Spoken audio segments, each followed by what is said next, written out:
গ্রামের সহজ সরল মেয়ে আজকে যাবে ঢাকার শহর। আসসালামু আলাইকুম, আপনারা সবাই কেমন আছেন? আলহামদুলিল্লাহ, আল্লাহর রহমতে আমরা ভালো আছি।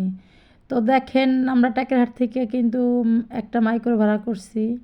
তো আমার অনেক দিনের স্বপ্ন ছিল যে আমি ঢাকা যাব। তো আমি বিয়ের আগে গেছি ঢাকা, তো বিয়ের পরেও আর একবার গেছি, তো 2-3 বার যাওয়া হয়েছে। কিন্তু এরকম উন্নত হওয়ার পরে, এরকম বিল্ডিং হওয়ার পরে, এরকম 10 তলা 15 তলা হওয়ার পর আর ঢাকা শহর আমার যাওয়া হয় নাই। তো আমার খুব ইচ্ছা যে আমার এই পদ্মা সেতু দিয়ে, আমার স্বপ্নের পদ্মা সেতু দিয়ে আমি ঢাকা শহর যাব।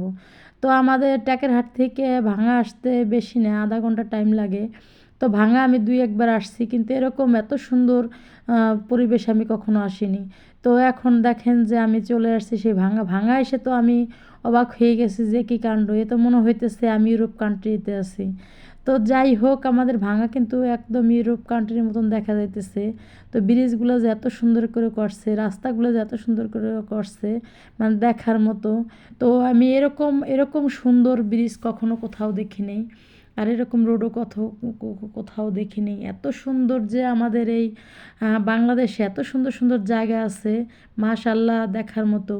তো যাই হোক, আমি কিন্তু ভাঙার রোড দিয়ে যাইতেছি আর ভাবতেছি যে হয়তো আমি গাড়ির ভিতরে বসে আমি ইউরোপ কান্ট্রিতে ঘুরতে আসছি। তো আমাদের কপালে তো আর ইউরোপ কান্ট্রি নাই। তো যেহেতু আমরা গ্রামের মেয়ে আর আমরা মধ্যবিত্ত, তো আমাদের ইউরোপ কান্ট্রির কথা ভাবতে হলেও আর 2-1 বার ভেবে নিতে হবে। তো যাই হোক, আল্লাহ যেরকম রাখছে আলহামদুলিল্লাহ। তো ছোট থেকেই মানুষ বড় হয়, তো ইচ্ছে থাকলে একদিন আল্লাহ আশা পূর্ণ করে। তো এখন দেখেন, সে ভাঙা কিন্তু ছাড়াই আমরা অলরেডি আরও সামনে চলে আসছি। তো আমি কিন্তু ভাঙা পর্যন্ত চিনি, আর সামনে হয়তো পদ্মা সেতু আমি মোবাইলে দেখছি, হয়তো টিভিতে দেখছি, কিন্তু সরাসরি আমার এর আগে কখনো দেখা হয় নাই, আর পদ্মা ব্রিজের উপর দিয়ে আমি কখনো যাইনি। তো আমার খুব ইচ্ছা, তো এর জন্য ইচ্ছাটা পূরণ করার জন্য চলে গেলাম। তো আজকে শুধু ঘোরা আর ঘুরতে ঘুরতে যেদিক মন চায় সেদিকেই যাব। তো এই পথ যেন না শেষ হয়। তো যাই হোক, আমরা কিন্তু দেখেন অলরেডি সেই কত বড় রোড আর কত বড় রাস্তা, আমি দেখে তো অবাক হয়ে যাইতেছি। আর ড্রাইভার কাকা হাসতেছে যে তুমি কি আগে কখনো দেখো নাই? আমি বলছি যে কাকা, অনেক আগে আসছিলাম একবার, কিন্তু এরকম পরিবেশে আমি কখনো আসিনি। আর তখন আমরা ফেরিতে গেছি, লঞ্চে গেছি, কিন্তু এরকম আর আমার আসা হয় নাই। তো দেখতে দেখতে দেখেন অনেক দূর কিন্তু আমরা চলে আসছি। তো এরপরে ভাবলাম যে আর কত দূর হলে পদ্মা সেতু দেখতে পারবো। তো আশায় আশায় বসে রয়েছি কখন আমি সে পদ্মা সেতু দেখতে পারবো, আমার স্বপ্নের পদ্মা সেতু। আর দেখতে পদ্মা সেতুটার নাম এত শুনছি, আর আমাদের বাংলাদেশের একটা সম্পদ এই পদ্মা সেতু। তো ড্রাইভার কাকা বললো যে সামনে দেখেন। এখন আমরা আস্তে আস্তে দেখেন সে চলে আসছি, সেই টোল ঘরে চলে আসছি। সামনের একটা টোল ঘর আছে, তারপরে পদ্মা সেতু তুলতে পারবে। তো যাই হোক, খুশি হলাম। তো এটা আবার কেমন কথা যে পদ্মা সেতু তুলতে আবার টাকা দেওয়া লাগবে? তো কাকা বললো কি এটাই নিয়ম, টোল ঘরে টাকা দিতে হয়, না হলে গাড়ি যেতে দিবে না। তো আমি অবাক হলাম, এটা স্বাভাবিকই যে আমরা গ্রামে থাকি, এটা হয়তো আমরা জানি না, অনেকে জানি না, হয়তো অনেকে জানে, আমি জানি না। তো এর জন্য দেখলাম কাকা গাড়িতে থামে 100 টাকা দিল।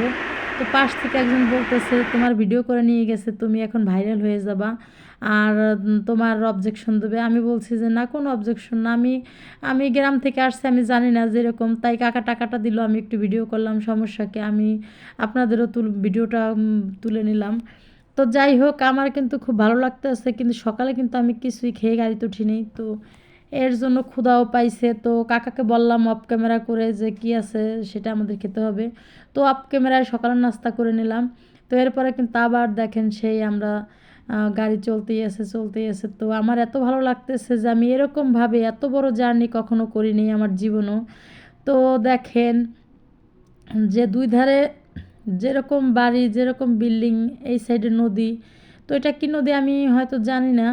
তো দেখতে পারতেছি এটা কি নদী না খাল বলতে পারবো না। তো আমি কিন্তু এটা উপভোগ করতেছি। তো দেখতে দেখতে কিন্তু অনেক দূর চলে আসছি। তো এরপরে দেখলাম বসুমতী গাড়ি। তো এই বসুমতী গাড়িটা কিন্তু আমার খুব পরিচিত। এই গাড়িটা আমাদের ট্যাকেরহাটের উপর দিয়ে যায়। তো তখন মাঝে মধ্যে আমি দেখি যখন ট্যাকেরহাট যাই। তো কাকাকে বললাম কাকা এটাকে সাথে রেস করেন। তো কতক্ষণ ভালোই রেস করছি। পরে বললাম যে না কাকা ঠিক আছে, ও যেহেতু ইসের গাড়ি, সময়ের গাড়ি, তো ওদের ছেড়ে দেন, আমরা একটু পরে গেলেও সমস্যা নেই। তো বসুমতীকে কিন্তু আমরা যাওয়ার জন্য চান্স দিয়ে দিলাম।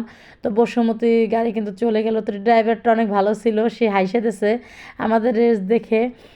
তো যাই হোক দেখেন সেই আমরা বললাম না যে আমাদের বাঁ পাশে একটা খাল আছে, তো আমার মনে হইতেছে এটা খাল না নদী, এটা যত দূর আমরা যাইতেছি দেখতে পাচ্ছি। তো এরপরে দেখেন চলে আসলাম সেই আমার স্বপ্নের পদ্মা সেতু টোল ঘরে। তো এই জায়গাতে দুইটা টোল ঘর, একটা টোল ঘরে টাকা দিয়ে এসছি, ফের দ্বিতীয়টা। তো এরপরে আমরা উঠে যাব, এর 2-3 মিনিট পরে উঠে যাব আমার স্বপ্নের পদ্মা সেতুতে।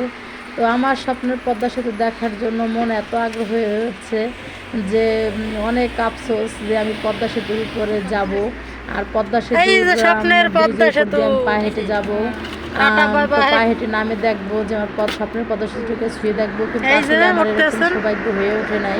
কারণ এখন তো পুরোপুরি রোডঘাট পুরো চলতি, এখন তো কোনো গাড়ি মানে থামাতে দেবে না, কোনো মানুষ সোজা করতে দেবে না, এরকম সিস্টেম করে ফেলছে। তো যারা যারা এই পদ্মা সেতু ছুঁয়েছে তাদের খুব সৌভাগ্য, কিন্তু আমার আর সৌভাগ্য হয়ে ওঠে না যে আমার পদ্মা সেতুতে আমি খালি পায়ে দাঁড়াইয়ে একটু হাঁটবো আর এটাকে ছুঁয়ে দেখবো।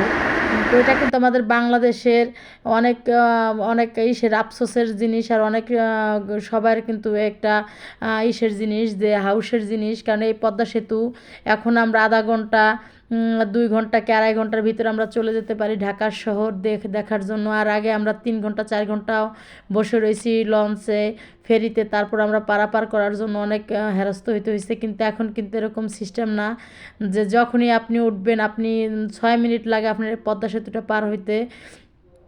তো আমার পদ্মা সেতু, স্বপ্নের পদ্মা সেতুর উপর দিয়ে যেতে কার কার ভালো লাগে কমেন্ট করে জানাবেন। কিন্তু আমি তো অনেক দিন পরে উঠছি, আমার কিন্তু খুবই ভালো লাগতেছে যে আমি এই পদ্মা সেতুর উপর দিয়ে আমি যাব, কখনো ভাবতেই পারি নাই। তো আজ আল্লাহ আমার মনের আশা পূর্ণ করছে, আর আমি খুব খুশি যে আমার এই স্বপ্নের পদ্মা সেতুর উপর দিয়ে আমি যাইতেছি। তো আমার সাথে যারা যারা আছে তারাই খুব খুশি, তারাও খুশি ছিল, কারণ এই জন্য তারাও গ্রাম থেকে এসেছে। আসলে গ্রামের মানুষ আমরা সাদাসিধা মানুষ, সরল সোজা মানুষ, আমরা কিন্তু শহরের এত ইট বালি কৌঠার ভিতরে আমরা থাকি না, তাই আমরা বুঝতেও পারি না যে শহরের এই ইট বালি সিমেন্টের এত বড় বড় ঘর বাড়ি দেখলে আমাদের খুবই লাগে, আনন্দ লাগে যে এত বড় বাড়ি এবার হয়নি কি। আমরা তো ছোট কুঁড়ে ঘরে থাকি, টিনের ঘরে থাকি, হয়তো চারমুড়ে একটি 6 টোয়াল করা, তার ভিতরে আমরা থাকি। আর এটা তো বিল্ডিং 4 তলা 5 তলা, বড় বড় বিল্ডিং 8 তলাও আছে। তো আমি এত বড় বিল্ডিং আগে কখনো দেখি নেই। তো আব্বার সাথে একবার আসছিলাম ঢাকা অনেক আগে, তো তখনের ঢাকার এখনের ঢাকা অনেক পার্থক্য। তো দেখেন সব কিছু ভালো লাগে, কিন্তু ঢাকার যে জ্যামগুলো এগুলো কিন্তু একটু সহ্য হয় না, কারণ আমার এই জ্যামে পড়লে ঘন্টার পর ঘন্টা লেগে যায়। তো যাই হোক দেখেন ঢাকা শহরটা কিন্তু আমি ইচ্ছে মতো ঘুরতেছি। আর এই যে যে সংসদ ভবন, এই ভবনটা দেখার আমার খুব ইচ্ছে ছিল, কিন্তু আজকে আমি দেখলাম, কিন্তু আফসোস নামতে পারলাম না। এই জন্য নামতে পারলাম না যে আমি যে বাসটা ধরেছিলাম ওই বাসটা ওই জায়গায় থামায় না। তো যাই হোক সংসদ ভবনটাও আমার দেখা হয়ে গেল।